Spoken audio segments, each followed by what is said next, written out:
Check your deck. Done, fam. Hello and welcome to another week of Check Your Deck. It is July 18th, and I'll be your host, JZTD. This week we have a special treat. Will it be an entire week of videos? Well, I don't know that.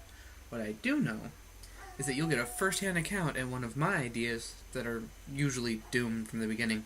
When building this week's deck, I wanted to find a way to bring Cinccino into being a real contender.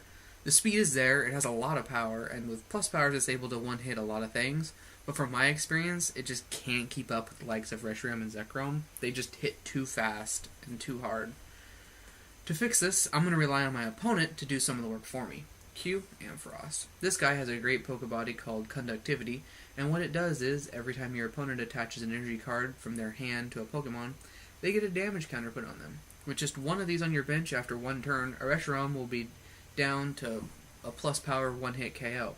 I run two of them in the deck, so in a perfect match I'd have two Ampharoses dealing damage to the opponent, effectively bringing nearly anything into the one-hit KO territory, with the exception of Steelix.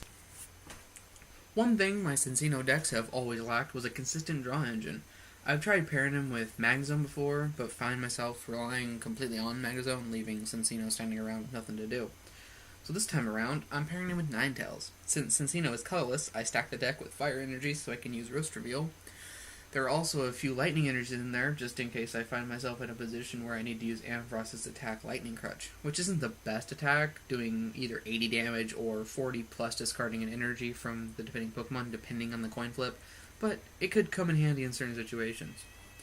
This deck is definitely bench heavy, but with Cinccino, that could be a blessing, as you will always be doing upwards of 80 damage with Do the Wave. A couple problems I could see so far with so many Pokemon is Lost Guard variants, as well as the Omega variants, since they usually don't use hardly any energies.